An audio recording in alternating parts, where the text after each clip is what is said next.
Welcome back to the Historians at the Movies podcast, where every week we are bringing you movies and the history behind them. I am not your host and creator, Jason Herbert. I am John Wyatt Greenlee. I'm a medieval historian, and I've been a guest on this podcast a bunch of times. This week, Jason asked me to stand in for him and have a conversation with a couple of real good friends of mine and excellent scholars, Matt Gabriele and David Perry. They have a new book coming out called Oathbreakers, which is about the falling apart of the Carolingian Empire. And I was really happy to have a conversation with him. And we just wrapped up and had a great talk about 1986's Sean Connery movie, The Name of the Rose, with Connery and Christian Slater and F. Murray Abraham. So if murder mysteries are your thing, or medieval history is your thing, or life in a Benedictine abbey is your thing, then this is the movie and the podcast for you. So at this point, all you need to do is sit back and relax because The Name of the Rose is coming up on Historians at the Movies.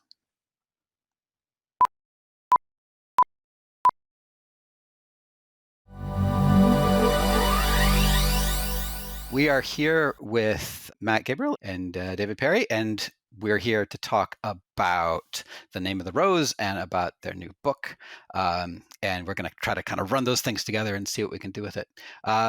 So I know you guys have both been on the podcast before, but there's people who haven't maybe listened to the episodes with you, which they should have, but maybe they didn't. So you guys want to start by introducing yourselves, and we'll kind of go from there. Yeah, I'm David Perry. I am a medieval historian. I worked on at least a long time ago, 13th century Venice. I am a staff member at the University of Minnesota. I advise every history major and minor at the University of Minnesota, which is a lot of fun. But I'm also a journalist and public historian. I have written a lot of journalism for a lot of outlets. But with Matt, we wrote the book The Bright Ages together as a new history of medieval Europe. And now we've got Oathbreakers. Yeah, and I'm Matt Gabriele. I have been David's collaborator for 3-4 years now, I guess, though we've known each other for a lot longer than that. And I'm a professor of medieval studies at Virginia Tech. I work on the early and central Middle Ages. So Oathbreakers, our new book, is kind of right in my wheelhouse. But I go all the way through kind of the Crusades. In fact, the last time we were on here, David and I both work on the Crusades. We talked about with you, in fact, right? Yep. About Kingdom of Heaven. And Kingdom of Heaven, that wonderful documentary. Yeah, that documentary about irrigation practices. Yes, in the Middle East. Yeah. Mm-hmm. So, yeah. Anyway, but I'm excited to be here. I love Name of the Rose, and I can't wait to talk. I watched it again last night, and I can't wait to talk about it. So. Yeah, I am too. So, as you mentioned, both of you, you have a new book, which you sent me a copy of it, which is great. Have here, Oathbreakers, and we'll kind of talk about that as we go along because I'm really excited about that. I've gotten into it and haven't quite finished it, but I've been working on it. And for sort of full disclosure here, you all hired me to do the maps for this book and for the Bright Ages as well. So I am not an uninterested party in your work, but I enjoyed it nonetheless. So, but let me correct you on one thing there, John. Yeah, you did our exceptional maps in both of those books. Yes. Thank you very much. Let's talk about meteor craters. I'm ready. Yeah. That's the first time I've done a map of a meteor crater, and it was really interesting. It was fun to do. But we are here, among other things, to talk about The Name of the Rose, which I think we've all watched lately. It's one of my favorite medieval movies too. When I've done a bunch of podcasts with Jason, and one of the early ones I did was with Thomas Lecoq, and Jason asked what our favorite medieval movies were, and this was one of the ones I listed. So I was really excited when Jason asked me to host this podcast with y'all because I really enjoy this movie, and I hadn't watched it since I'd gone back to grad school. So I got to watch it with with a very new set of eyes this time around. But so The Name of the Rose, 1986 movie starring Sean Connery. So why did you all pick The Name of the Rose? And what about this movie made you want to do a podcast about it? Yeah, so I'll start. I, like you, love this movie. I saw it. Well, it came out when I was 13. I probably saw it when I was 15. It's not exactly appropriate for children, but I did get to see it. I don't quite know. I don't quite remember the context. I think it was early in the days of the VCR, and so on VHS when it came out in Nashville as a teenager. Hmm. Um, Yeah, I think I saw it a on lot. beta actually. Yeah. Oh, fantastic. Yeah, There, there's as I date myself. Yes. there's a lot of kind of silly medieval movies that we like to talk about. We did Historians of the Movie on A Knight's Tale, which we enjoy. We did Historians Mhm. of the Movie on not the podcast, but the sort of the live watch on the King Arthur Sword Bro London movie with Yeah, the gangsters in London, and that's a lot of fun. And then of course there are movies that are sort of more serious that I tend not to like, such as Kingdom of Heaven, which we had a great time trashing with Jason. That's a movie that takes itself very seriously, is trying to be authentic, and all we did was trash it. This which is is the 100% fair. To me, this is like the good movie that is authentic to as much as a movie can be, that gets a lot of things right, gets a lot of mood right in ways. The things it gets wrong are not things that bother me as a medievalist, but it's also just it's still a really good flick. Like it's a fun murder mystery flick with Sean Connery doing Sean Connery things, which in the 80s, but still today, watching it this weekend, I still really enjoyed. Yeah, and I think I just would echo everything that David said. I mean, it's just a really enjoyable story, and it's also, I mean, one of the things it has going for it, right, is that it's based on a novel written by Umberto Eco, himself an actual medievalist, and so he's attentive, and I think exactly as David said, to the things that kind of matter, Mhm. uh, in what kind of sets the mood or gives the vibe for what would actually kind of be related to the Middle Ages, and which one is which kind of defies expectations, in which it talks about kind of learning and education, but also kind of really serious theological debates in which people's lives are at stake over the course of the movie. Plus, it's got Sean Connery, so can't go wrong with kind of classic Sean Connery. So And a No, very, very pretty Christian Slater. I he's all the so monks, he's yes, so pretty. He's yeah, so pretty. I really feel like that. all the monks Yeah. thought so. they Yes, they did sure did. indeed. They did Yeah. indeed. Not just the monks, right? The villagers too. That's Um, right. yeah, I had, like I said, I watched this movie when I was young, and I watched it in my 20s or so. And this is the first time I've watched it since going back to grad school. I had a real similar reaction to both of you, in that, like, I felt like it. And again, because probably Echo's a medievalist himself, right? Like, it really does get the feel of it right in ways that sort of surprised me. Um, right? Like you mentioned, the learning and sort of because it takes place in this abbey up in the Alps, which is like a real center of learning and knowledge, production and propagation, right? And yeah, the feel of it, I felt kind of like David did. Like the feel of it really, it felt right, and the things that were wrong were like, eh, you Yeah. know. And I know in the literary community, there's a lot of discussion about um, like the anachronisms in the book. Like, are they there on purpose? Are they Echo playing with his reader? Or like, what's Mhm. going on? But so there's a I But know those there's are a but those are things, right? Like John Wyatt, like yeah, those are things that like would bother specialists. Like if you're just watching the right, movie, they're not yeah, like kind of anachronisms in the sense of like in A Knight's Tale, where they're very consciously playing with anachronism, right, with music and stuff like that. It's just like kind of little things, hmm, and it's like one of the really neat things, like which I had never noticed before, is like at one point, like Sean Connery gets to the Abbey, or sorry, William of Baskerville, the Franciscan gets to the Abbey, and like one of the first things he does is he pulls out his astrolabe. To yeah, set it up to like look at the stars, because he just has to look at the stars, and like that's just a really neat little thing, which like kind of delights someone like me who's going to watch it, but like somebody else is not going to necessarily notice or really even care about. So yeah. Well, actually, and this is one of the questions that I had for y'all, which I sort of had a little bit later in the thing, but we'll get to it now because it's where we are. So it, one of the questions I had was like, were there moments in this film like that sort of struck you as a historian, and were like, oh, that's really cool, I know what that is, that maybe somebody who's not a specialist wouldn't notice, but like you see and you're like, oh, they got that right, and that's really fascinating. So Jason sometimes calls these codfish moments. But yeah, did so the astrolabe, David, do you have any sort of codfish moments in the film, or Matt, you have any other I mean, ones? I really like. There's the part of the premise for people who haven't seen it is that an order of Franciscans are coming to this monastery to meet with representatives of the Pope to debate a real debate about, I mean, sort of, I mean, not this exact debate that I know of, but a real debate about clerical poverty, right? That one of the Franciscan big innovations is that they're going to try to really emulate Christ, including not owning anything. And the church is happy for individuals theoretically to not own things, but the church should continue to own things, or rather the papal delegation. Um, and they kind of set it up in a way it actually starts very late. This Franciscan delegation and the papal delegation start to argue about whether Christ owned the clothes that he wore.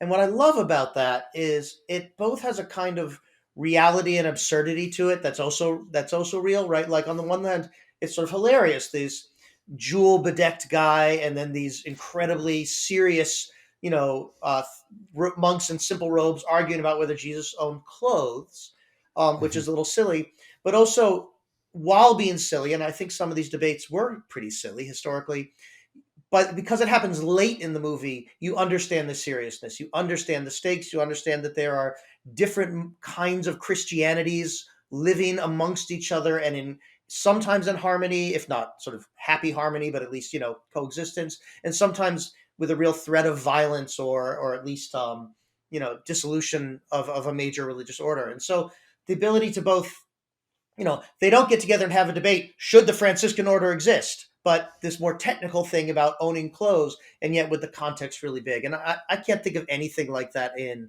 not just in film, but in sort of historical fiction in the Middle Ages that quite captures this thing I love about the 14th century and the theological debates going on at the time. Yeah. That really is quite a moment, right? Because the movie doesn't do a ton of work explaining what's going on, Right. but it builds up the tension enough with the sort of through conversations between the Franciscans, especially, that you have a sense like that this debate is really in some ways very existential for them. Well, I was just going to say, yeah, though, absolutely. Like, I mean, you don't even have to necessarily understand. Like, and I think part of the kind of charm of the movie is that for a general viewer, like, they're going to see the absurdity of that argument because, the director does a very good job of, like David was saying, like these jewel bedecked clerics coming directly from the papal, the papal court in Rome, like arguing with these guys, like basically kind of bums, these Franciscans who are immediately beforehand kind of mistaken for peasants by the Benedictines who are welcoming to their monastery, and stuff like that. But at the same time, like, one of the things I was going to mention too is that it does such a great job of playing up the different kind of, as medievalists would say, like the different religions within the church, the different professions and the orders. Like the Benedictines are these black clad monks who are hosting this thing. The Franciscans are these, kind of lighter clad monks who are, and they're kind of cool and well kept, and they're interesting and stuff like that. And the Benedictines are just this bunch of misfit weirdos. Like they're all like With very terrible consciously hair. And Terrible noses. hair, and they're all Yeah. super fat, and they're like Yeah. clearly gluttons, and they're just like not paying any attention. The abbot is like this kind of dour weirdo, like their hair is kind of all over the place, even though they have tonsure and stuff like that. And then there's the papal guys, but like that kind of stuff I think is just so super interesting. And like you get the stakes, which are real medieval stakes, as David was saying, even without necessarily having to understand kind of what the papal politics of the 14th century kind of are. That to me is part of the joy of the movie. The book is better in a certain kind of way, right? It has so many layers, it's so deep, it's so richly researched, it's beautifully written, in Italian, it's beautifully translated into English, it's amazing.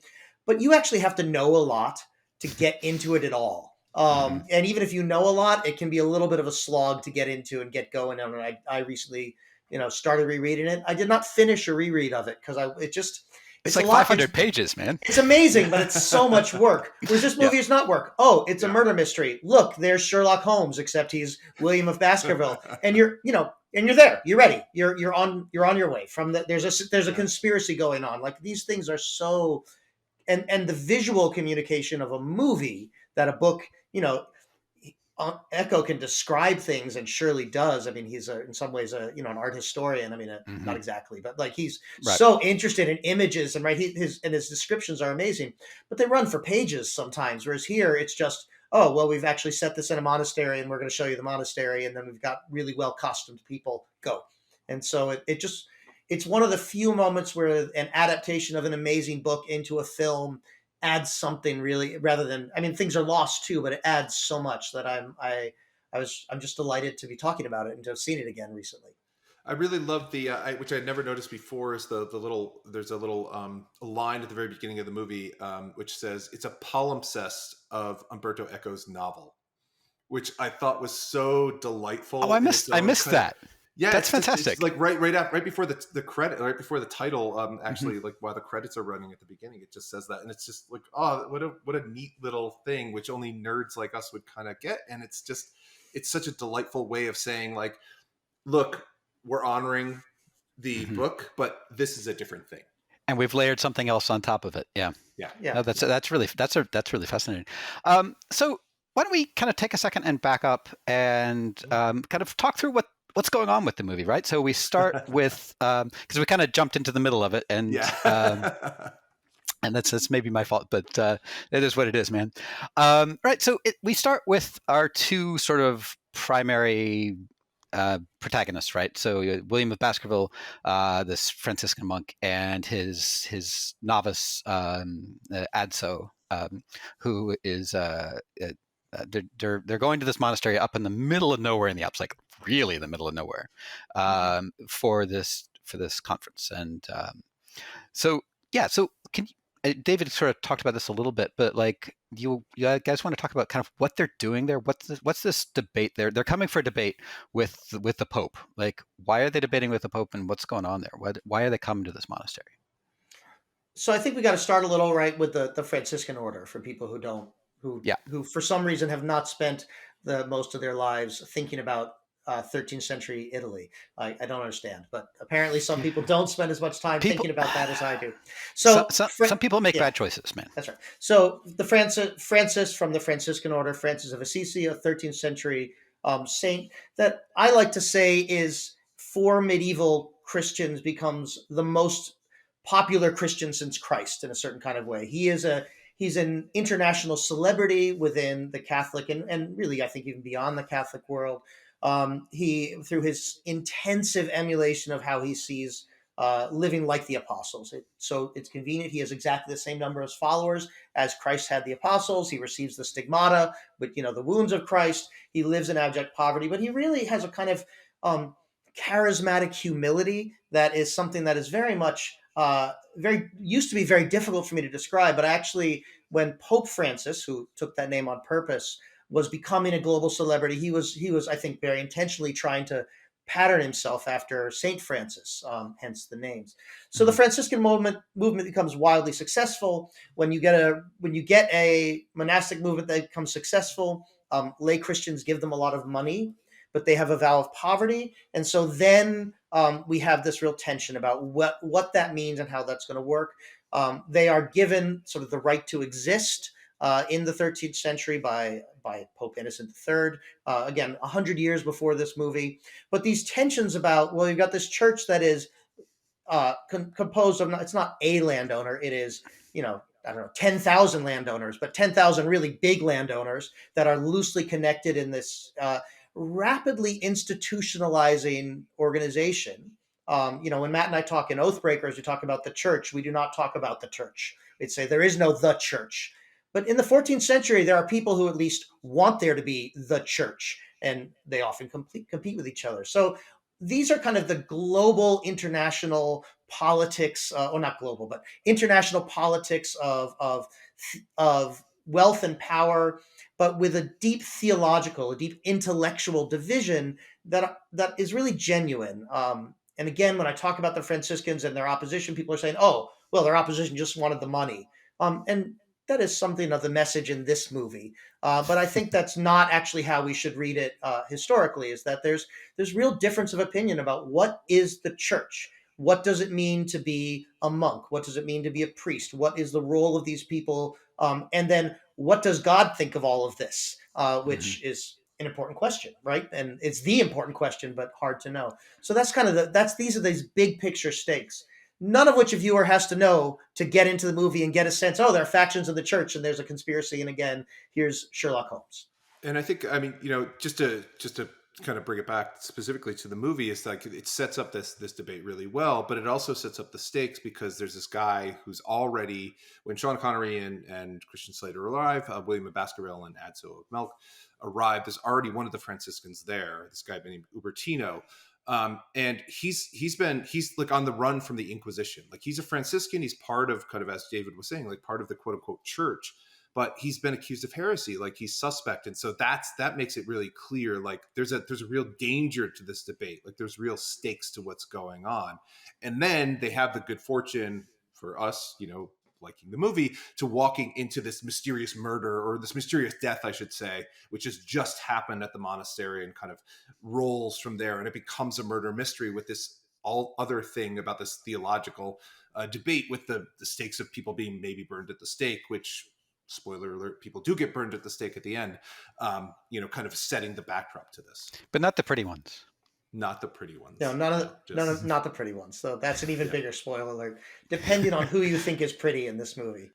Which is another interesting medieval thing, because in medieval literature, right, like in medieval, like romance and stuff like that, the pretty ones are always the good guys, right? It's people who have physical deformities, because medieval Europeans, like when they wrote things, they thought that was an outward sign of some sort of evil sin or something like that. And so, like, there's so many layers there, and you could see that with kind of the corruption of the Benedictines at the monastery. Like they're all kind of these weird misshapen dudes with like all sorts of weird like teeth missing, and like they're really fat, and stuff like that. Like, and that's in the 1986, like that was trying to convey a particular message about how we're supposed to understand these guys.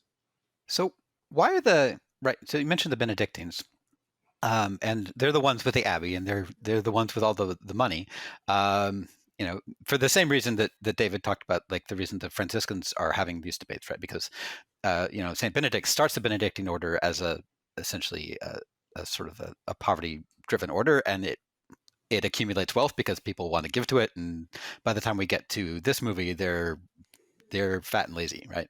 But why are they hosting this? Why is it the Benedictines that are hosting this debate between these two oppositional forces in the church? I mean, in one ways, they are the establishment, in that they are the longest established sort of major order, but also they have the site, right? They are the people who have learning. They're in some ways, unless they wanted to do it in the university in Paris or something like that, which would not be such a great Franciscan site, I guess, or at least for these Franciscans, these mendicant Franciscans who are definitely trying to keep to that lifestyle. But also, like, this is that part of it is that this particular monastery is a center of learning. So they are fat, and they are definitely, perhaps some of them, many of them are not holding to their monastic vows, but they're also producing books, and it's a place of deep scholarly learning, that has been so since for centuries and centuries, which is why they have this great library there, which is part of what drives the action. So I think that's really, to see this for the sake of the story. Here is the spot of one of the hubs of Christian learning, and so that's where this debate, this theological debate, makes a lot of sense to take place. It makes sense. And of course, the other thing that's happening in the background here is has to do with sort of international politics, not just church politics, right? Because the Pope is in Avignon at this point, right? And is sort of aligned with the French crown. You've got the Holy Roman Emperor, who is in real opposition to him at this point, and is about to, like, because this book and the movie happens in 1327, right? Yeah, I think so. It's like it's 1 year before the antipope gets set up on the throne in Rome. So like we're right on the edge of this political debate, and it shows up in the movie too, because there's a point where one of the other Franciscans talks to William of Baskerville, and he's like, if you to go down this road, not even the emperor can save you, right? So like the emperor can't save you from the pope. So there's this real clear split, right, between the Germans and the French, and the sort of papacy in Rome and the papacy in Avignon, and one of the things I really like about this movie is the way that the palimpsest, right, of all of these interwoven bits of church politics and international politics. But I brought that up partly because I wanted to talk a bit about your book. Thank you. Yeah, because the the sort of political dynamics that are at play here, right, in this abbey in the Italian Alps, like sitting in between two big political factions, right, is living in some ways in the world that is created by the events you talk about in your book. So I wanted to sort of give y'all some space to talk about Oathbreakers a little bit, which I said I started reading. It's a real fascinating book, but you guys want to sort of give a sort of an intro, like what's your book about? What's going on with it? Yeah, sure. So the book Oathbreakers, which is out in December, early December, it's set several centuries before the events of Name of the Rose in kind of the late 8th and early ninth century. So right around the year 800 and then into the early ninth century up to about 845, 850, something like that. And it talks about a European-wide empire ruled by a dynasty called the Carolingians, a group of people called the Franks, who the Carolingians ruled over, and how they created an empire and then created kind of a cultural and political consensus that again spanned Europe, involved the papacy in Rome, and then it fell apart very, very quickly within the span of kind of 10, 20 years after a disputed succession and a squabble, more than a squabble, a civil war between brothers, kind of erupted into kind of extensive violence, and ultimately led to the division of Europe, which, after many, many twists and turns, would lead to kind of what we think of as kind of France and Germany and Italy and things of that nature. And then there's also, kind of this idea of an empire that people keep trying to relate themselves back to, and the question of the relationship between the Pope and the Emperor, which, as you say, is coming right into one of its real crisis points. There are many crisis points in medieval European history, but this is one of the big ones. That a lot of them, there's both a real history that we can sort of connect over time, but in some ways even more powerfully, there's a rhetorical history, by which I mean, in Christmas Day 800, as we talk about in the book, the Pope crowns Charlemagne emperor. So that is a thing that happens that we talk about.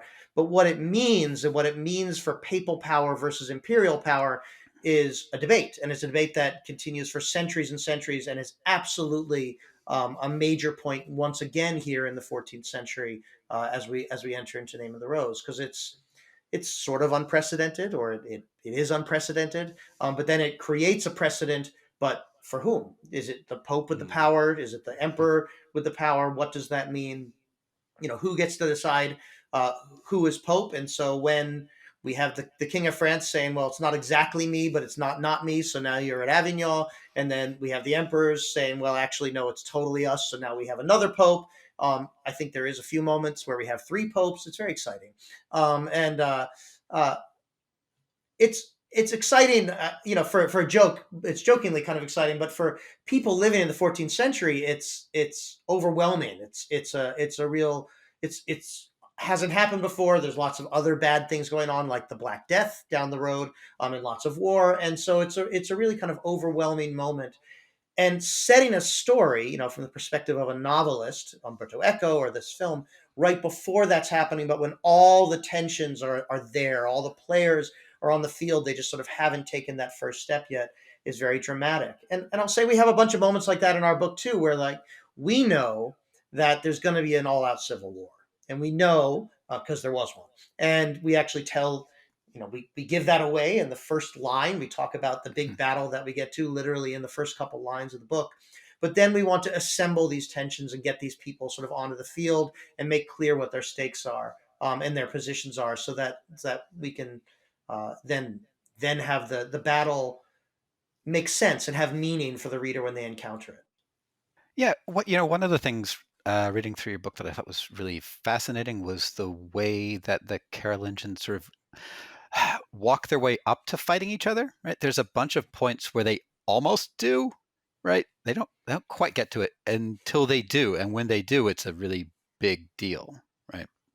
Um, but I was fascinated by the way you talked about the sort of the importance to the Carolingians of maintaining the appearance of sort of unity and power, and I wondered if you might kind of talk a little bit about that, about the ways that the Carolingians sort of managed that until they didn't, until it all sort of fell apart underneath of them.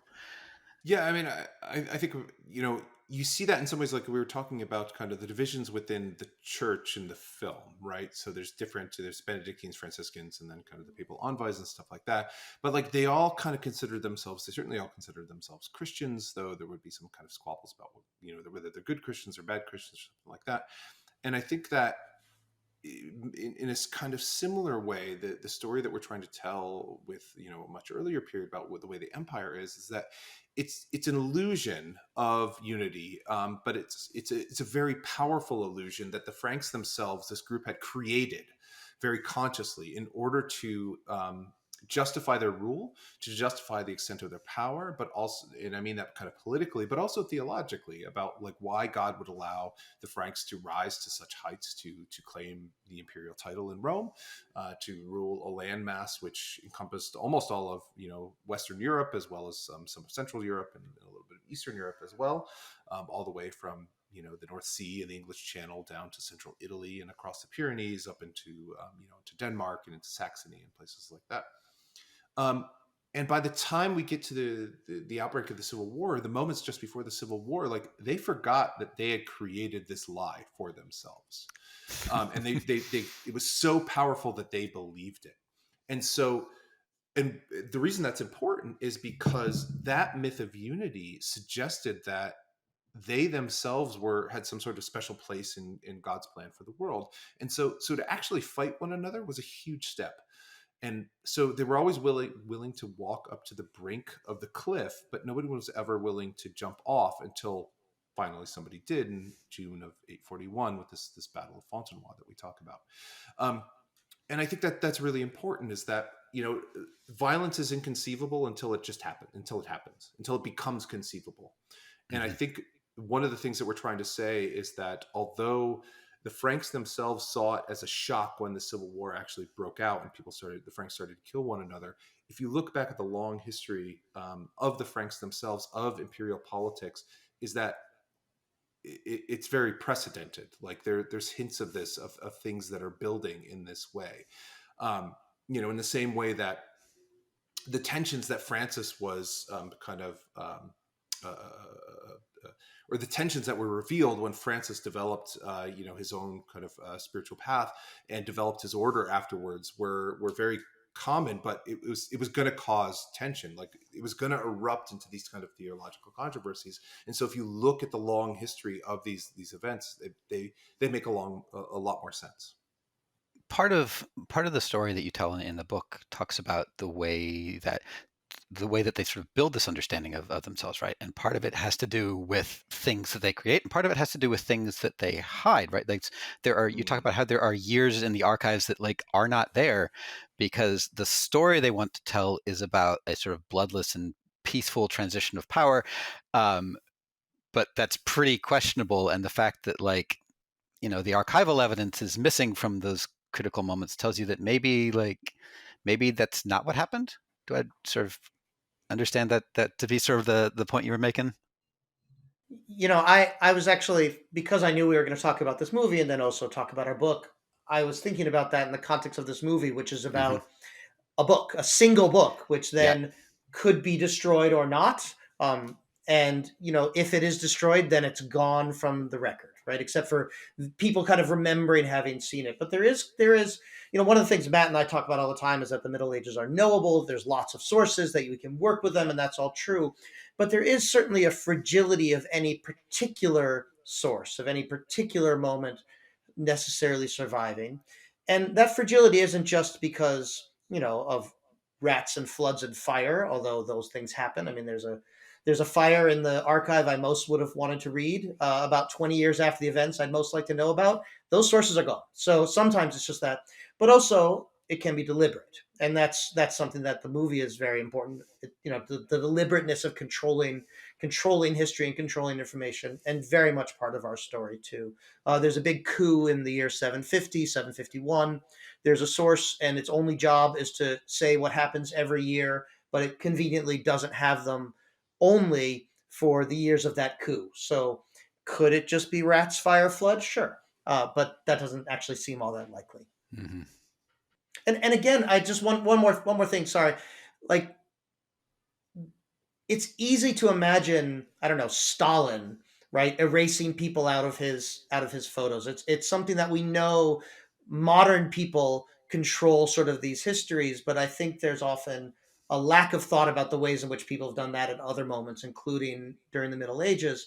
It's hard to prove an erasure. It's hard to prove a lack of evidence, but these are kind of moments where, these are complicated political thinkers doing sophisticated things, sometimes really shady, really violent things, but sophisticated nonetheless.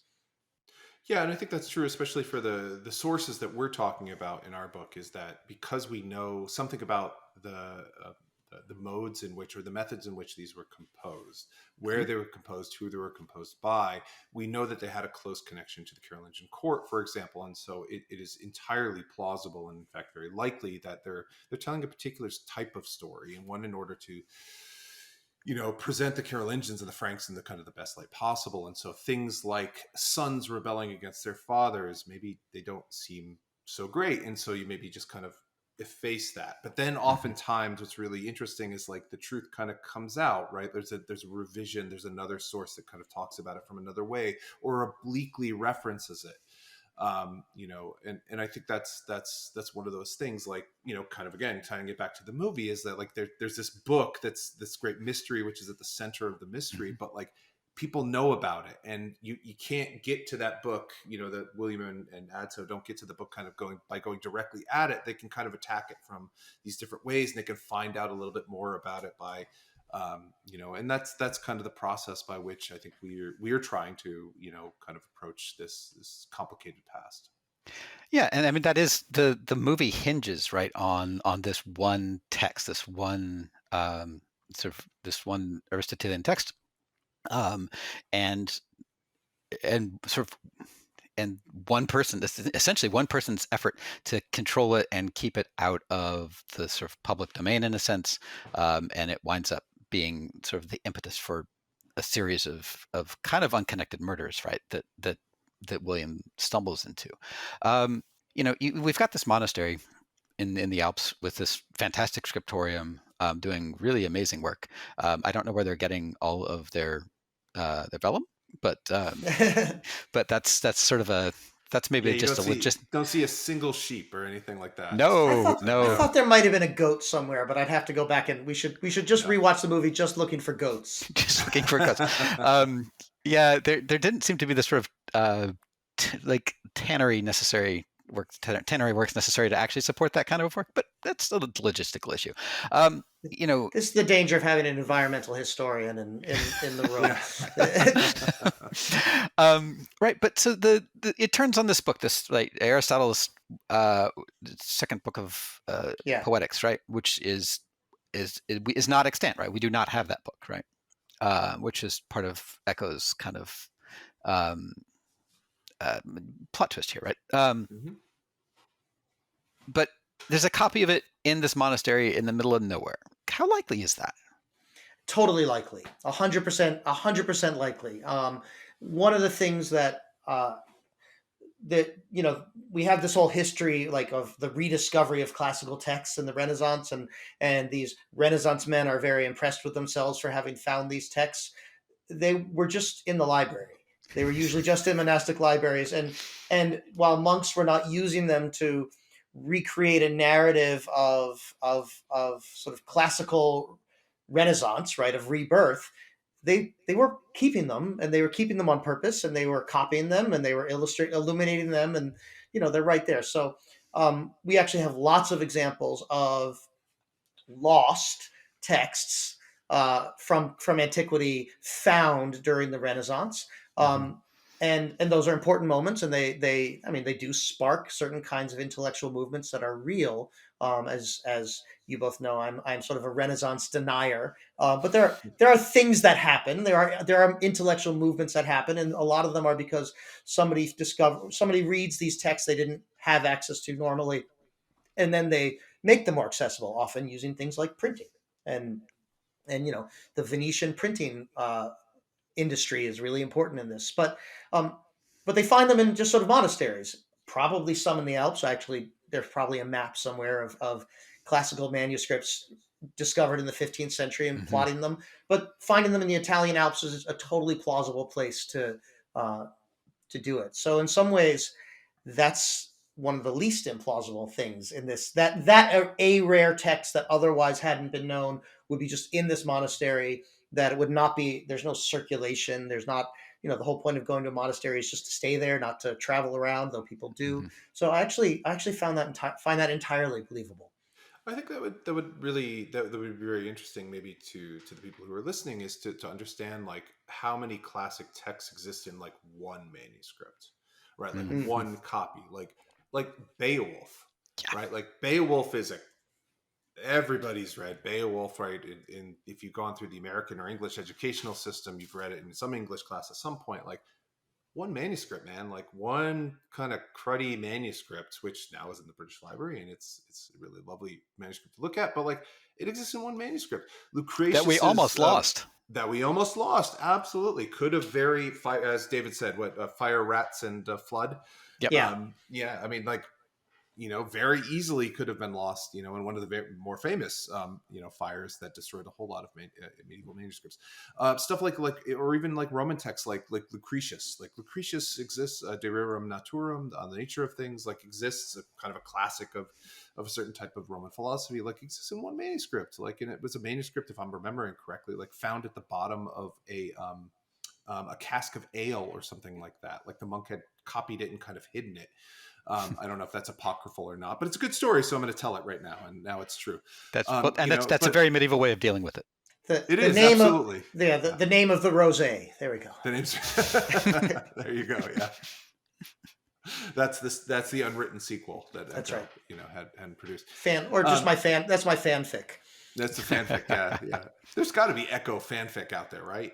I'm sure there is, Sure, but I'm there not must going to be. read it at this time. That's right.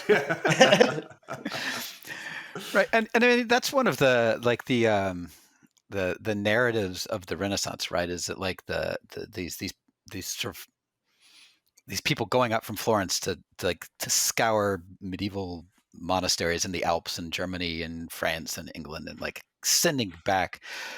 you know, sending back these manuscripts they found that the monks didn't know they have, which is a little bit akin to like people saying how they found things in the British Library. It's like Yeah. well, you looked at the finding guide, didn't you? They were in the library. Yeah, that's right. Yeah. I discovered them by looking at the inventory of the library and then reading it. Yeah. Like, but so I was sort of with David that struck me as really plausible, this idea. And because there is the Greek texts especially get lost though, right? The like Aristotle and Plato, like Plato is not, they don't have texts of Plato at this point. Am I right about that? That's a couple hundred years later, isn't it?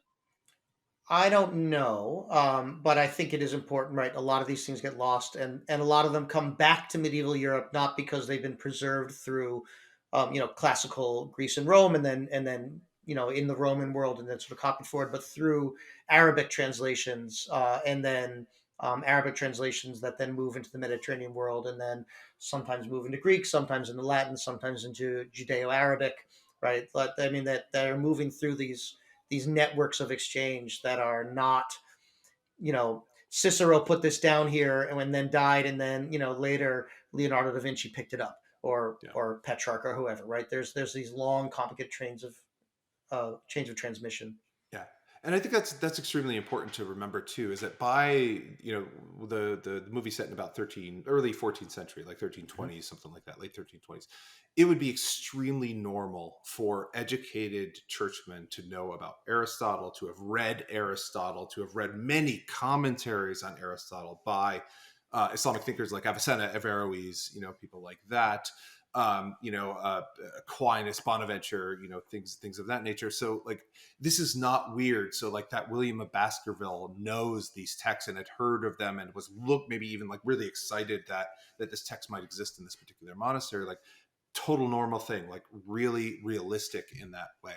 It seems to defy a lot of people's expectations that people would be thinking about texts in these particular, or learning, I should say, in these ways. But absolutely, by the 14th century, like, these things were highly debated. There were several controversies in the 13th century and the century before at the University of Paris in which students are accused of reading too much Aristotle, that they're too concerned with Aristotle, right? And they need to be reading more kind of theological texts. It literally leads to the University of Paris being shut down for a few years when the students and the masters go on strike, because they're called Averroists. Not even Aristotle, but like Islamic commentaries on Aristotle at that time are so popular with medieval students. And that's one of the things I find most fascinating about that, is that those texts come back into Europe with several hundred years of Islamic commentary that gets sort of wrapped into the European understanding of it. Mm-hmm. And like, if I'm remembering right, we don't get sort of uncommented on texts until the Fourth Crusade, right? When they start getting materials back from archives in Constantinople, I think. I mean, I think that the biggest movement is actually more closer to the fall of Constantinople, the 15th Mm. century, where you start to Okay. get really a substantial body of Greek texts moved out of the Byzantine world into into Italy, and in particular to Venice, where some of them still are. And Right. but there certainly are some later. I do think sometimes we overestimate how little there. I mean, if there's a book in Constantinople, it's gonna get to Italy, or a copy of it's gonna get to Italy if it's a book that people care about. Mm-hmm. It's not, these are not sealed away behind walls. Now the question is, does someone care about it? Does someone know about it? Right? I mean, I think often if we have evidence of one book showing up at a particular time, we should remember that's not the only game in town, but is the one that we have evidence for. There's also, I think it's really interesting too, when we're talking about kind of the circulation of texts, is about, medievals certainly, in the Central and later Middle Ages, is like the primary mode of engaging with an original source is through a commentary, because a commentary is oftentimes a teaching text. So if you encountered Aristotle at the University of Paris, for example, in the 13th or 14th century, the first thing you're going to do is you're not going to read Aristotle, because you're not equipped for that, according to kind of medieval educational practices. You read a commentary, a trusted commentary, oftentimes in that case a Christian commentary, and then once you were okay with it, you were stable, especially theologically stable, then maybe you could be exposed to Islamic commentaries or something like that, and then only then, after all of those things, would you be exposed to Aristotle. It worked the same in monastic education in the earlier Middle Ages with the Bible, is that monks were trained on the Bible, but they were trained through commentaries on the Bible. You would never be exposed to something like, the prophet Elijah directly. You would read lots of commentaries on Elijah before you were allowed on your own, in your own education, to read Elijah itself, because you need to be kind of trained in that mode of interpretation, first of all. But by the 14th century, that's starting to kind of dissipate, and we have kind of theologians reading the original text in really interesting and different ways. And that's really neat in some ways, that the movie and the book, is kind of showing that and talking about it in the way that it does. And Echo has talked about, he wants. I keep saying Sherlock Holmes. It's because Echo says he wanted Sherlock Holmes, right? Like Yeah. he was trying to figure out, well, when is the earliest I could come up with someone who does deductive reasoning, and he picks on this guy William of Ockham, who most people know from the phrase Occam's razor, Yep. which is essentially a process of logical deduction, of simplification, right? You go for the simplest answer and start with the assumption that that's correct, and then you go from there. I am not an expert in medieval philosophy, and so if there is one listening and I get Occam's philosophy wrong, it's Matt's fault. There we go. but so Echo, who is an expert in these, or was an expert in these things, he wants Sherlock Holmes. He thinks I can do it with William of Ockham, who was a Franciscan monk who did get in trouble in Avignon, who did end up in taking refuge with the Emperor, where he did a lot of his work in the Empire. So that's actually like the history. Mhm. And so he renames him William of Baskerville because, again, Echo is not trying to be subtle. He wants you to No. think Sherlock. He Yeah. wants you to think Sherlock Holmes.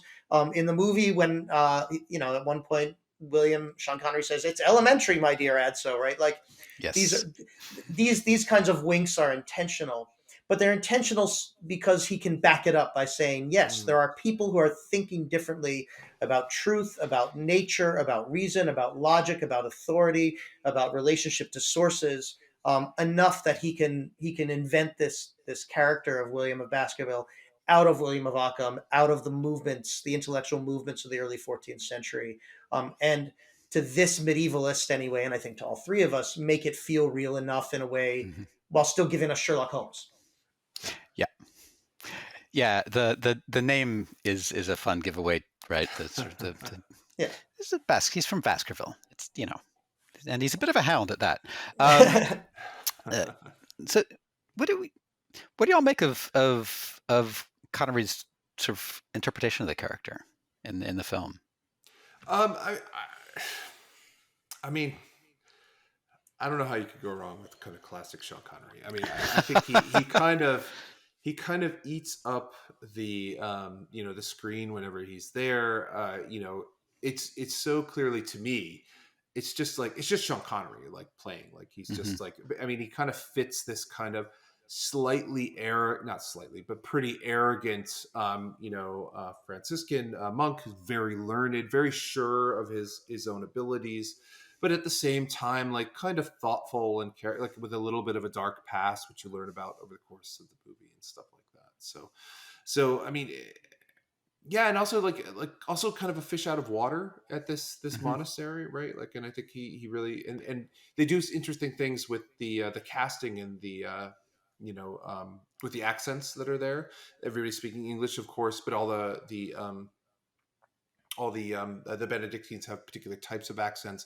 Some of them are German, some of them are Italian, some of them like barely speak English, like even in the movie itself. And then there's kind of the aristocratic abbot who's kind of holding things together, who's very aloof and very fancy. And then there's this Irish guy and the American, who are the Sherlock and Holmes and Watson. Sorry, and Watson. Yeah, I think there's an important moment where things are really going to shit, and William of Baskerville should just say, okay, well, this is a lost cause, and he says, no, I'm right, and then things get Yes. worse. Mm-hmm. You buy that, right? You buy someone who is Yeah. so convinced of his correctness that he's willing to jeopardize everything, and gets called on it, called on it. But there's also like, Right, because his Franciscan yeah, brothers are like, dude, will you you've shut done this. up? You've done Yeah, this before. You got in trouble. The yeah, emperor can't save you this time. yeah. And he, You're yeah, and he, gonna you're gonna jeopardize all of us this time, right? Like, Yeah. yeah. he like he gets arrested. He's getting sent off to Avignon. He walks past him. He goes, "I'm still right. Damn it." That's right. But I also think I was thinking about this also. There's a kind of, because Sean Connery is not the love interest in any way in this movie, right? He does not. There is a sex scene, but it is not with Sean Connery.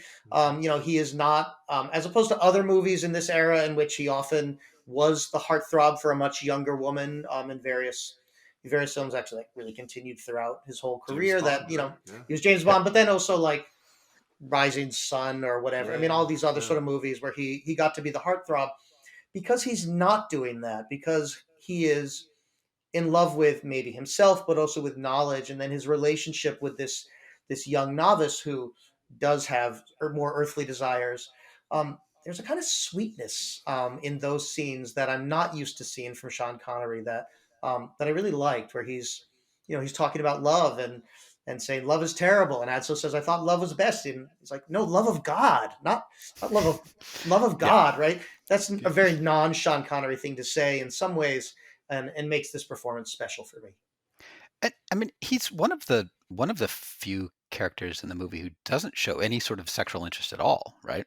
Like, there's a ton of sex and sexual tension happening in the monastery among the Benedictines. Right. Um, they're all really interested in Adso, um, you know, including some of the Franciscans. So like, and then yeah, so Connery's got he's sort of perfected his monastic vows here of abstinence, right?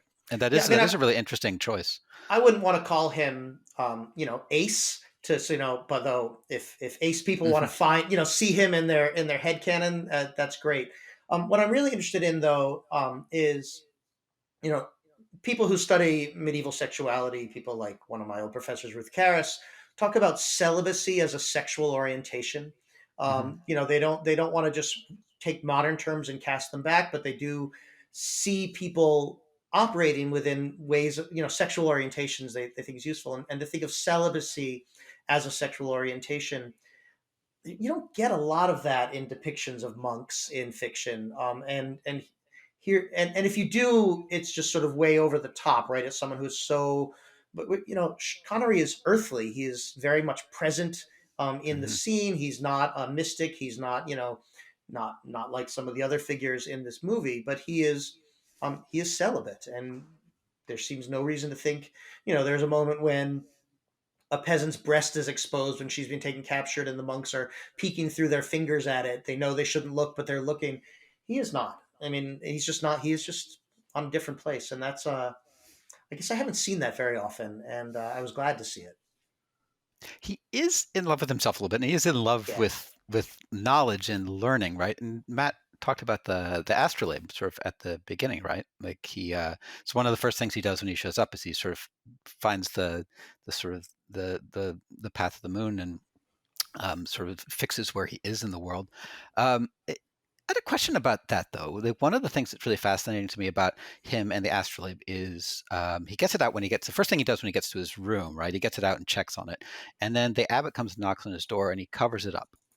And Yeah, I yeah, wondered about why you think he does that. yeah. I think. Well, I think you learn later on, right, that he's had some trouble with the Inquisition, Hmm. and I really hope we can talk about Bernardo Guri That's later yeah, on because we got to talk about F. Murray yeah. Abraham Let's do because that. oh man, yeah, so good. yeah. Um, but he's had some trouble with the Inquisition. You learn later on, and so my sense is that he is an outsider. He is a man dedicated to learning, and this is not. He's worried about how he'll be received there. Is that because the astrolabe has a background, if I'm not mistaken, right into the Islamic world, Yep. that it might be seen as some sort of kind of magical instrument, which he might be worried will get him in trouble, and so he doesn't trust and doesn't know the abbot, and so he's not willing to let anybody else see it. And so, yeah, it is just really an interesting scene. Like he gets it out immediately when he gets there, and then covers it up before anybody can come into the room. So, This is where I might start to criticize the movie a little bit. I do think that there's sometimes the movie gets out a little bit. William of Baskerville is the modern man, and these are around these superstitious medievals, Hmm. and so science is the modern thing, and he's the one who sort of figured out science, and other people haven't gotten there yet. And the reality is that all of these things coexisted in the Middle Ages in lots of different ways, and often in very much nonlinear ways.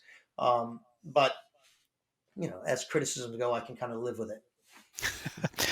Yeah, and I had wondered about my first thought was to wonder about the take that Matt had on it, right? That it's this and you too, David, this question of science and learning versus sort of superstition. But we're also several hundred years from the astrolabe getting introduced in Europe. Like it's relatively common. Like Chaucer's about to Yeah, write right. a book on it for his son. Like Abelard and Eloise named their child astrolabe. Like Yeah, more than 100 years earlier, more than yeah, 100 yeah. years yeah, earlier. yeah, So like, yeah. what I actually can't. So that was sort of my first thought, but then I wondered if maybe it was more about this question of property and poverty and spiritual poverty, right? Like Oh, he like he's a Franciscan, and Yeah. they're having this debate about ownership and do you even own the things? And like he's got this super fancy, very expensive metal astrolabe and a sextant too. I think he had. They had two yeah. different Yeah, things, yeah. and I wondered if it were that like that's his sort of like cheat, like his his little treat. He gets to play with his astrolabe sometimes. I am persuaded by your argument, and now I have no criticisms of the film. Good job. I'm very pleased. Well, I want because Matt said he's a fish out of water, and he is, but in a lot of ways, right? Because he's also somewhat a fish out of water with his Franciscan brethren too, partly from his background, partly from his attitude, right? No, I was going to say, you will note, like during the debate, he doesn't say a word. All the other Franciscans are kind of get yelling at the papal advocates, and the papal advocates yell back, and William's just kind of sitting there. Yeah. It's not clear how much he really cares about the theological debates. But again, there is an interesting history, right? The Franciscans become powerful, and then there are the ones who say, okay, we're going to now be in universities along with our fellow mendicants and Dominicans, and there's the ones who say, no, we really need to just keep wandering from place to place, begging for our meals every night, like Francis did. And there's intense debates about that that are, by the time of this movie, are 40 or 50 years old, but are still ongoing for sure. Yeah. And there is a Dominican in this movie too, right? Yes. Bernardo Gui is in the inquisitor who comes to the monastery to sort of take control of the investigation. Which, yeah, F. Murray Abraham is fantastic in the role, right? He's unlike most of the other monks, he is very sleek. His hair is just so, and he is really sort of he's not fat, he is not deformed, and he is very evil. At least that's the way the movie, to me, that's the way the movie portrayed him. So what's going on with him? He's in the Inquisition, right? But we're not in Spain. Nobody expects the Spanish Inquisition, but like, do we expect the Inquisition from Toulouse, which is where he's from? Yeah. So Bernard Guy is, actual person from the Middle Ages, lived a century earlier though, so a little bit out of place, if I'm remembering my timeline correctly. But kept a very detailed record of his time. I looked it up. He lived from 1260 to 1330, so not. Oh, so okay, so he is. Yeah. So he is within his time. But he's not going to. Don't die there, though. I want to be clear. I did not memorize his dates. I just looked them up. So. But a well-known inquisitor who kept a detailed record of his time in, as you said, John Wyatt, in Toulouse, investigating heresy as part of the Inquisition. And here he is deployed to great effect to root out heresy. He goes looking for heresy, and of course he's going to find heresy. Accuses the poor woman who's just looking for some food, and as well as people who were actually heretics, it turns out, living within the monastery, and had tangled with William of Baskerville before, and tangles with him again. Yeah, so he does root out a heresy, right? There's the peasant woman who is nameless and voiceless mostly. She just grunts. She says a couple words in Italian here and there, but just really just very, and not in English, right? Everyone else speaks English in the movie. She says a couple of words in Italian. Yeah. So and then the two actual sort of heretics, right? Yeah, the Dulcinians. The Dulcinians, right? I was trying to. The name was escaping me. I looked that one up too. So actual heretics. Yeah. Okay. Yeah. Not ones I was familiar with, but yeah, they're Dulcinians. they they're kind of Cathars, aren't they? Well, they're called Cathars. There was a Father Dulcino in northwestern Italy, and I looked it up. I put it in front of me, but because I haven't worked on 14th century heresy, and one of the things about medieval heresies, particularly, maybe at all times, there are just lots of them, and there are a few big ones that we know better than others. But even within those big ones, actually my undergraduate thesis was about these people, the Lollards, and there's not just one Lollard movement, but there are dozens and dozens and dozens, endlessly debated depending on who you ask. So there is the Dulcinites. They're named after a Father Dulcino. They definitely have apostolic poverty. There's definitely violence in their past, and then they are brutally suppressed. The people who don't like them call them the Cathars, and people may know the crusade against the Cathars, the Albigensian Crusade, these famous Southern French, mostly Southern French heretics. Again, who they are, which ones, to what extent are they organized or not. There's lots of great books you can read about these debates. There's no reason to think that the Dulcianites are particularly connected to the Cathars, except in the eyes of their enemies. But what's important is that there are lots of people who think maybe the church is too rich, and some people think maybe the thing you should do about it is you should burn down the churches or take their stuff. And sometimes that may be what they believed, and maybe not, but it is certainly what the Inquisition says they believed. And so this is why the study of medieval heresy, and particularly because our sources are often very rich but never reliable, can be a lot of fun. And it's clear that Echo, I think, was mostly from northwestern Italy, where the Dulcianites' Mm-hmm. headquarters were, and so I think probably chose this on purpose.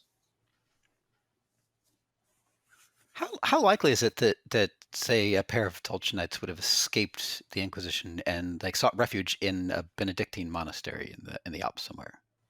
Totally possible, because they're not the leaders of the monastery, right? One is the rat catcher and sort of all-purpose creature, right? He's deformed. He speaks lots of languages. He's sort of a holy fool, but not really particularly holy, right? But and then he's got the man who is the cellarer, the person who's in charge of meals and wine. And again, that's a really important job, but it is not an intellectual job, right? Mm-hmm. So it seems not impossible that someone could, who is at least a little bit learn it about, in sort of monasticism, could make his way into that over decades, right? I don't know. What do you think, Matt? Yeah, no, that makes perfect sense. I mean, one of the things about heretical movements or movements related to heresies in the later Middle Ages or even in the Central Middle Ages is how decentralized they are, right? Like, so there could be many people who are sympathetic or adherents, maybe even not like kind of central participants or leaders or anything like that, who just kind of blend into the background, go back to their villages. And that's one of the things I think that scholars have talked about, is like how widespread oftentimes these things could be, um, in which the Inquisition is trying to stamp these things out by interviewing locals and threatening them, and excommunications, and sometimes burning people at the stake, as they do, in the movie. But the reality is that's, even before people who repent and join the monastery to live out their days in quiet seclusion, that's a like living in the middle of the Alps, like in a remote monastery, like that's a good place to escape to, right? Like Right. just Mm-hmm. to Yeah, avoid people's gazes. So fair enough. So one of the characters in this movie that we haven't talked about a whole lot is the library itself, and because so much of the movie is spent trying to get into the library, and then they do, and then it's this like crazy labyrinth of like Harry Potter like staircases, and um, it's a I mean, this is Echo wrote the book this way for a reason, but like, this is not how a medieval library generally worked, right? No, they were pretty well organized, and access they. So the thing that is true is that there was definitely concern, as Matt was saying, about letting people have. You couldn't just go in as a monk on your first day and grab a book off the shelf and go start copying it, right? That there's definitely control about access, both because it's precious, but also because um, it's totally normal to have books in these libraries that are not theologically sound, right?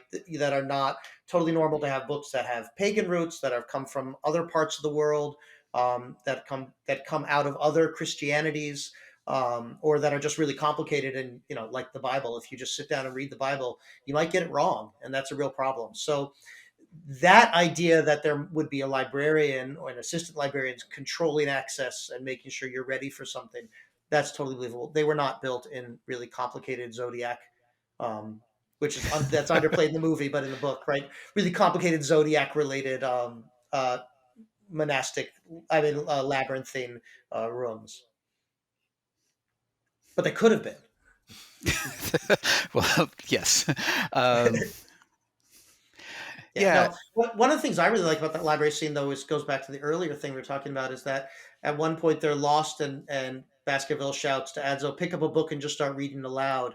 And he picks up a book, and he's reading about love and lust, and how if you have basically have too much sex, you turn into a werewolf. Is the Yes. is the short version, but it's presumably a Latin text. It could be a Greek text. He reads it in English, right? But that is describing the findings of a Arabic scientist or philosopher, natural philosopher kind of thing, about what happens to the human body if you have too much sex. So it's funny, but it also is, right. So here in this monastery in the Italian Alps is some book quoting an Islamic philosopher, and I really liked that moment because we were talking about, that's the vector for so much of this learning. So the monastery has this fantastic scriptorium, and then this library that secrets away all of the books so people can't actually read them. How much of like medieval work in scriptorium is about just sort of copying rote the book you've got in front of you, like this sort of reproduction of knowledge, which is one of the I think Adso makes that there's a quote he says when he walks into the scriptorium is like the hero is in the heart of like the best thing the Benedictine order does is this like sort of this reproduction of knowledge. Like how much of it is reproduction of how much is production? How much are the people actually like the copyists? How much are they understanding it, or are they just like basically stenographers? So I think there's, I mean, you can't say it's just one or the other. I don't think. Um, but I think we tend to think, or the popular imagination tends to imagine them just as stenographers, that they weren't engaging with their text. And I think if you actually, anybody who's actually looked at medieval manuscripts know how not true that is, because there's always emendations and corrections. The illustrations are oftentimes very closely related to the content of the text that's there, though sometimes, really elaborate illustrations could be done by another scribe than the one who's actually copying the text itself. But I think there's a very conscious engagement. And there's a really neat source which I've talked about in some of the some articles that I've written from Cluny, for example, from this monastery of Cluny from the 11th century, in which they talked about monks' reading habits, in which books they've kind of requested from the library to read. And it shows, I think, like a wide variety of interests. There's a lot of biblical commentaries, but there's a lot of classical texts on there as well. And I think so. So I think that anybody who's copying really needs to understand the text, and you only do that by reading it and kind of engaging with it. This one has a little bit, the movie has a little bit of a different conceit in which this is not a text that's being copied. It's not, it's kind of it's in Greek itself. It's kind of secreted away, and people know about it and they want access to it just to read it. They're not intending to kind of copy it in that way because they want to know about the content of it in some way. But I think really, like, if any scribe who's working on a text of Aristotle, perhaps in translation into Latin or something like that in this period, like they're going to have to read and understand Aristotle in order to do that copying. That makes sense. I guess one of the things that I had wanted to get back to, and I don't have a particularly elegant way of doing it, so I'm just going to do it inelegantly, is sort of thinking about authorship and authorial intent. I wanted to pull us back just a little bit to your book. And I was curious about sort of the genesis of it. You all had this great story about, with the Bright Ages, about how you came to decide it was a book you wanted to write together. And I was wondering what the genesis was for Oathbreakers, right? Because the Bright Ages is a story that a lot of medievalists can get behind. It's like, hey, it wasn't the Dark Ages, man. So, but this is a much different kind of narrative, and I wonder why you picked this story of sort of the breakup of the Carolingian Empire. Matt talked me into it. Okay. I mean, we were at my cabin, we were fishing and drinking bourbon, and Matt said, let's destroy the Carolingian Empire, and I thought it was a good idea. Again, destroyed. Right. Yeah. Yeah, it already happens. I think so. I work primarily on kind of the 10th and 11th century, so a little bit later than this, but I've done some stuff kind of in the 9th and 8th century, which is the subject of the book. And one of the things that's always been so fascinating about this period to me, even back to, even to undergrad really, and then certainly through my graduate training, was how many great sources we have for this period, how intimate and heartfelt the tensions are in which at this moment of civil war, which things fall apart really quickly. Like it's just really stunning to me. Like in 839, you have a functioning empire that spans all of Europe. Well, though with some cracks, apparent in it. And within 2 years, like you have brothers killing each other. So it just falls apart almost immediately. And I'm not you know ashamed to say that the current political tensions in the United States didn't get me thinking about that again over the last 8 years. Right. But at the same time, I think that it's just the point that David and I were really ultimately trying to make with, like, it's not the Dark Ages, is this is like the Middle Ages are knowable. And even this period, which is kind of the darkest of the Dark Ages in a lot of people's minds, period before the year 1000, like, it's a really knowable period. We have a ton of sources from lots of different perspectives, even some sources, in the Civil War, like from various sides. So you can kind of put these things together and try to find out, like in the Battle of Fontenoy, which is kind of this climactic battle in our book. Like, we have some from one side of the army, we have some from the other side of the army, and we can try to piece together kind of what the stakes were for these people. And the stakes for everybody were incredibly grave, were world shattering. And so that just seemed to be a really neat story to tell, one that was really compelling and seemed to speak, to the way that we can know something about the past, but also maybe, I don't know, about our own period, maybe a little bit, sort of, kind of, I maybe. don't know that the messages about our own period are reassuring, because they're No, about no, no, no. how fast How things can fast? fall Yeah. apart. But it did feel topical. We kind of did things backwards for compared to what a lot of public historians do, which is they write small books and then they write a big book. Hmm. They do a biography, they do a battle, they do a kingdom, they do an event, right, a crusade or something, or they do invention, and then over time you do a couple of those, and then you build it into something bigger. And Matt and I, not it wasn't our first day, right? We had been medievalists for 20 years, um, but we had this big idea that we wanted to do, but having done it backwards, it creates kind of a frame that you can start hanging individual stories off of. And so we spend a lot of time talking about possible stories, and we're looking for ones that, again, are knowable, ones that are dramatic, that are exciting to read, um, ones that are human. Well, that's, again, just right up next to knowable. We like to say medieval people were people. They were humans. They could do all the things humans can do today in terms of feeling things and wanting things, and good and bad. They had all the same brain capacity, and as us, and sometimes more. And and, and so this is one of those. This is one such story, that it takes something that in some ways is small. It's really a fairly tight cluster of people at the center of our story. It has a big pan-European context. Yep. It's very knowable and it's very human. And towards the end of this, and this was definitely on my mind, um, from the start in terms of thinking about how we would do it. There's this amazing text we talked about in the Bright Ages, but we talk about it again here, by this woman named Duoda, who is um, the wife of one of our. I think of him as actually as a villain, but he certainly is a chaos agent throughout Hmm. throughout the whole course of our story. This guy named Bernard. She is the mother of one of his sons, William. William is taken as a hostage, by Charles the Bald, one of the main characters in our book, and she writes him this very long manual about how to be a good man. But that also is it's got a lot of emotions. It's worrying about her son. It's talking about the struggle in her own life. It's in some ways, it's one of the most human texts from the Middle Ages, as far as I'm concerned. And I've always thought so since the first time I encountered it.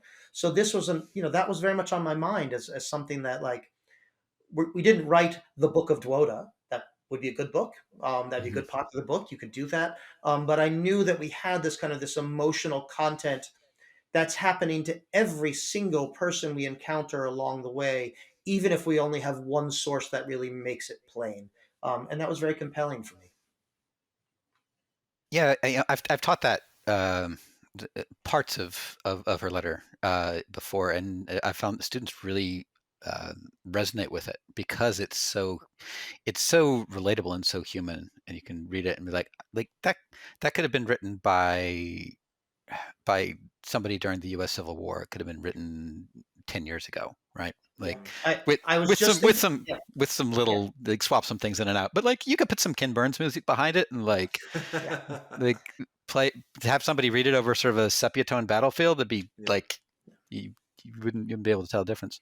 I Um, actually have a small collection of Civil War letters from an ancestor of mine, mhm. named Henry, and was just reading some of them from November 1864 when there was an election. And but I kept reading them because I'm a historian and I have these handwritten letters, really nice handwriting compared to so many people in the Middle Ages. And I was thinking about sort of the war letters and how Mhm. and the trauma of being in war, even when you really believe in what you're doing, even when you're winning, um, and uh, and that definitely shows through in our own sources. So one of the things that sort of fascinates me about the both books you've written at this point is, so a lot of historians, a lot of people in humanities, academics, write monographs, right? Like one author, like it's what you're supposed to do. You're supposed to do your own work and write your own book, and that's how you get tenure, man.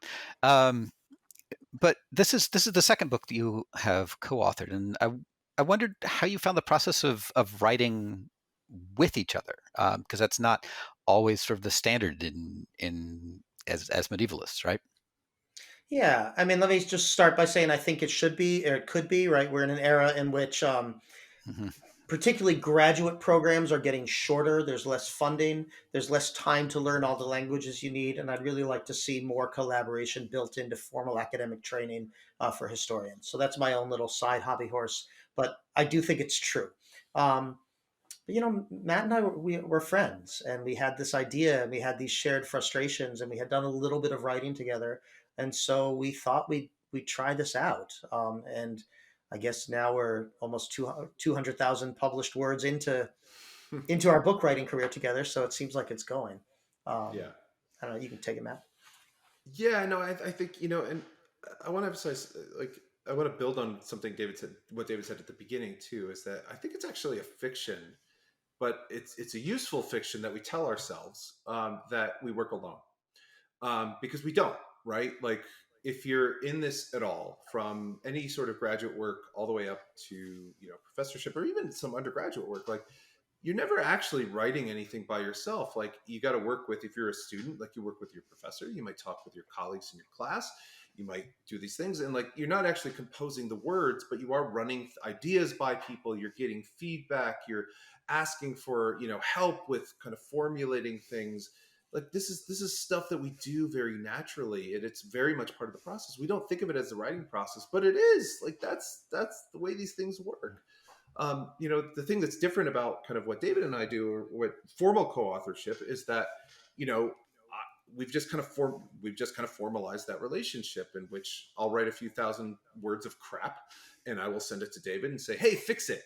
And we've developed a relationship in which he will fix it. He has kind of a sense of our voice, our collective voice, and also we've developed, because we're friends and because we've been doing this for a long time now, like, a sense of trust too, in which I'm comfortable sending him a draft, like a real, like, kind of first draft, and he with me too. It's just like, I've gotten some words on a page, make them better, and knowing that will happen.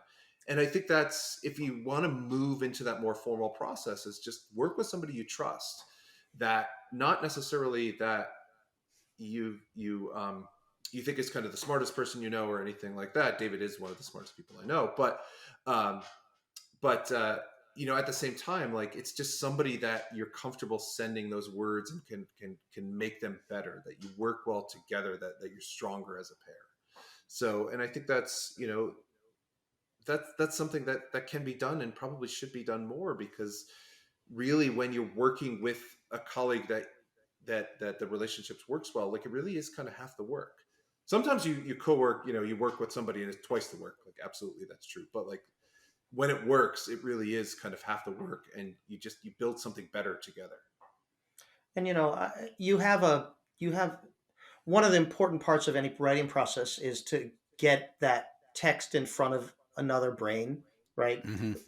Everyone has to have a second reader. Everyone has to have a third, maybe fifth reader, right? But you need that process. And I'm writing something. I'm writing an essay right now, by myself, and I have to get it to a point where it's good enough to put in front of someone to get feedback. Whereas when we're doing this together, it could be second by second or sentence by sentence. We can exchange things at any time. We use, we do write whole chapters or whole sections, and trade those. But sometimes, we're just doing it over text or over social media message, where I say, hey, what do you think of this? And then there's kind of a constant, there's a constant second person in the writing process, that at least anytime you want them to be, right, that you Hmm. can just say, I'll talk to you next week when I have a draft. That's fine too. um, but it can take away the problem of the blank page or the unfinished draft, to know Hmm. that you're a team, you're working as a team. And I can imagine plenty of smart people who I don't want to work with, but obviously with many of whom I like, but I think trying to collaborate with them would be very difficult. But it's really worked out. Yeah, I did in grad school. I did a lot of co-authorship with the other half of my cohort, so Anna Waymack, and that was I found that as well. Like, it was just useful to be able to bounce ideas off of somebody else's brain. And my background is in history. Anna's background is in literature, and so we're coming often to the same piece of material from really different perspectives. And that was really, I found that really useful. Um, so I'm there with you, man. I think more people ought to to to give it a shot, at least to sort of try writing together. And I feel like I really wish the sort of the academy would encourage that more than it does. Yeah, I mean, I think that if you co-write a monograph and it's a university press monograph and it does all the things that a university press monograph should Hmm. do, it should count as your monograph, and you should be able to get tenure on it. I don't actually think that's true at most institutions, and so it's the kind of thing that gets reserved for people who, like you and like me now, are sort of, John, are sort of out of the academy, or like Matt, or like me before, actually have tenure already and can do these things. Hmm. Um, and I just, anything worth doing should be doable by early career researchers who are still, in that pipeline. And so, but it's we haven't gotten there. And they're probably not going to listen to us, are they? Probably not. They might listen to Matt though. That's true. That's true. He's a Yeah, department chair, right? yeah. Not anymore. Oh, well, that's probably more time for you then. I've placed all of my hopes and dreams for transforming the academy in Matt. So Oh, no there we go. pressure. I'm working on it. Well, so we're running a bit long here, and I think I want to pull us kind of back to the movie to wrap up, if that's all right with you guys. Mhm. And we talked right at the very top about so there's codfish moments, the things in the movie that like really grab you as a historian. You're like, that's really cool. And I think Matt, you talked about. Was there anything, David, that sort of grabbed you like that? Oh, I was talking about the debate and how I That's love right. That's right. I love See, I love it was so long ago, I I forgot. love the staging of the debate, and the Yeah. context of these big stakes, but also the absurdity of the actual question being asked. And I do love that. I think for me it was the during the morning services. There's a Mm. guy wandering around with a lantern, Mm-hmm. right? And I love that because it's a very specific office called the circa, right? That gets it's not in the initial Benedictine rule. It gets introduced in the like English 10th century monastic reforms. It's in the Regulatus Concordia, and the circa's kind of an ass. Like his job, among other things, is to wander around and find things that like the monks had left where they're not supposed to, and then he brings them to chapter and and accuses them of being terrible. But the other thing that he does, and this is what I love, is, and I did a conference paper of it. This is Haskins a couple of years ago. Is like in the nighttime services. So and the early morning ones.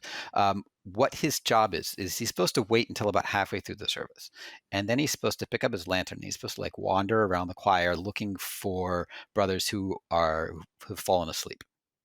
And what he does, he takes his lantern and he like bam, like puts it down right in front of them, And then he just goes back and sits down. And the brother who's been like jolted awake by this is then supposed to like pray for forgiveness. And then he takes up the lantern and starts going around looking for somebody. And I always I love the idea of the drama of it, like of like the rest of the monks kind of sitting there waiting, just like kind of poking each other, like look over there, like Brother Jorge, he's falling asleep. Watch what's going to happen. Yeah. And so this is one of those things that I didn't notice, when I watched the film 15 years ago. But having watching it after having gone to grad school, I'm like, oh, I know what that is. I know who that is. I know what he's doing. So I really enjoyed that. One of the great things about a movie set in a monastery, right, is that we know both what life is supposed to look like because we Mm-hmm. have, a very detailed three-ring binder that everyone Yep. is supposed to follow, right? And we know we have so many sources, a lot of them complaining, but we have so many sources describing what life was actually like. Yeah. Mm-hmm. And so I actually think there are a lot of times where it's pretty hard to recreate in detail what life might have been like in a peasant village. We have a lot of guesses, but most of the real sources on peasant life are either fully literary or lost because they were oral, right? Right. I mean, there are some exceptions, but I would say there's a lot of times we don't really know, like, when did you get up in the morning? What did you say? Like, Right. all And these kinds of like things. that's James Scott's point about right, like the role of a peasant is to stay out of the archive, right? Like when Yeah, we find out about peasants, it's because they've been touched by the state very often, right? They've been taxed, absolutely. they've been drafted, Or they they've they gone to die, court, right? they died, right? Like Like like like their role is like the thing they really want to do is to like not show up in your archive, man. Because if they did, they something went wrong. Yeah, yeah. I mean, my first grad advisor wrote an entire book on kids in medieval London based on kids dying. Like that's Mm, the only time she could figure out what their life was like was where they were when they died. So that's kind of grim, right? But yeah. monasteries, no, we have these really detailed, so many detailed texts that it makes drama more possible in a way that I think really plays out beautifully here. Down to those details, like slamming the lantern down in front of the sleeping monk. So were there any points in this movie like that grabbed you as like really annoyed you? Like, oh, they got that really wrong. Well, it used to be the astrolabe, but you fixed that, so I'm feeling Oh, I'm well, feeling great now. I'm happy to have alleviated that for you.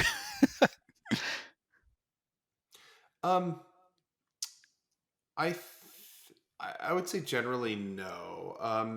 The thing that does frustrate me a little bit, just a tiny bit, but I understand kind of why it happens for the story, but just about how everybody except the Franciscans is kind of pretty corrupt within Hmm. Hmm. the church.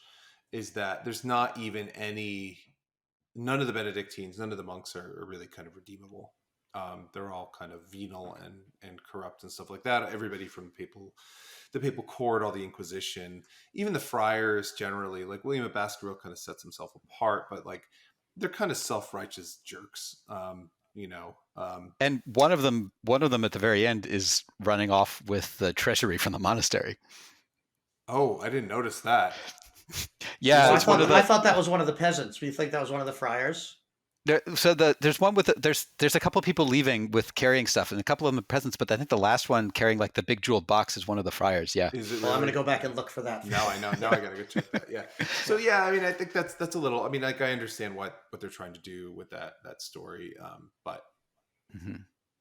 I think you could be someone like Remigio, for example, like one of the monks who ends up getting in trouble at the end, and I don't want to kind of spoil it for anybody, but he gets in some trouble at the end. Um, who The, could? the movie is what, like 40 years old, man. It is 4 years old, but like, No spoilers. I don't know, no spoilers. Like when we hit Okay. Okay. 50, then maybe. All right. All Um, right. anyway, well, he's one of the heretics, and he gets in trouble Yeah. for being a heretic. But anyway, but like somebody like that, like I think you could be devoted to the poor and to a theological kind of orientation, but also be venal. Like it's just a little bit too black and white for me, where nobody seems to really care about the monastery itself or the life that they're supposed to be living.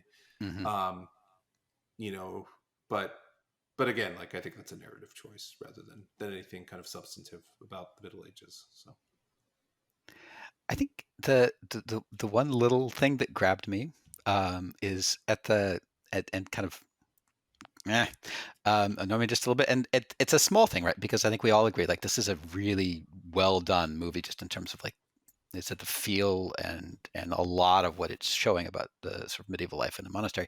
So at the end, when the Venerable Yorgi is like he's killing himself, right? He's eating the pages out of this book, and he's Yeah. tearing the page and putting it in his mouth, tearing the page and putting it in his mouth.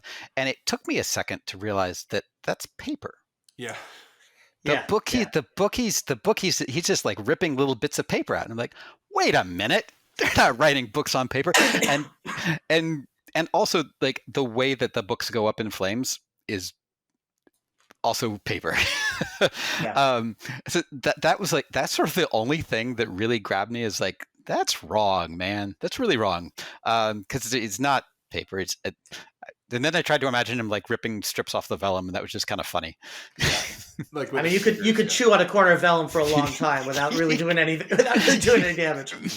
You could. There's another thing too, like which is not related to that, but just like I guess this is annoying too, is that so again, I guess we're past spoilers right now, but the Venerable Yorge who poisoned the book, like put some poison on the book, like it's like the corners are covered in green goo.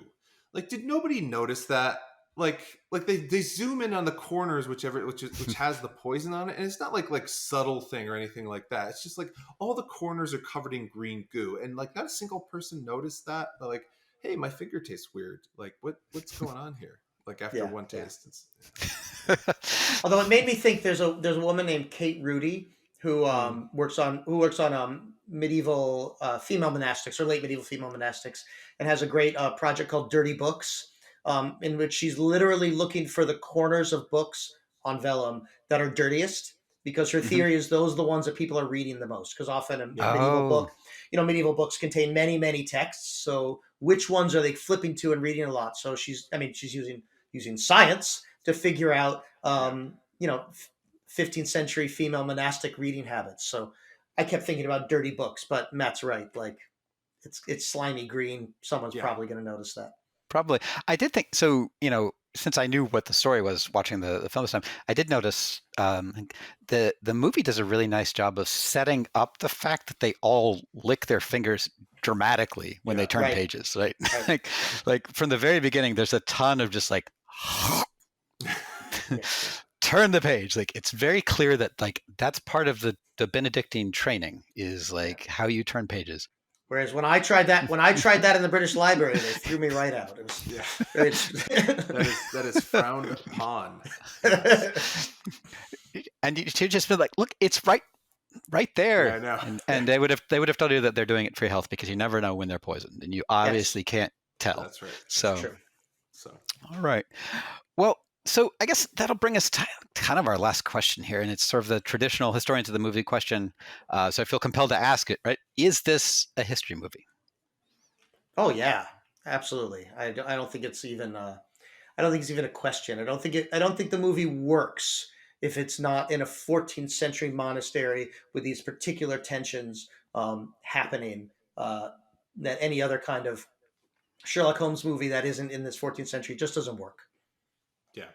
Yeah. I think the like as David was saying, like the context adds so much richness to the story. I mean, you can have a murder mystery kind of set in an archive kind of anywhere or at any time, but like the fact that there is this underlying theological tension, which you don't necessarily need to get, well, theological and political tension, you don't need to kind of understand, but it does add a kind of a weight to it. And the other thing that we haven't talked is like there's a cover up that's happening during these murders, which is related to, the Book of Revelation. And, is the Antichrist kind of at work, or the devil is at work at the world, killing these monks and stuff like that. Like that just adds so much to it and really kind of ups the stakes and really, enhances the story.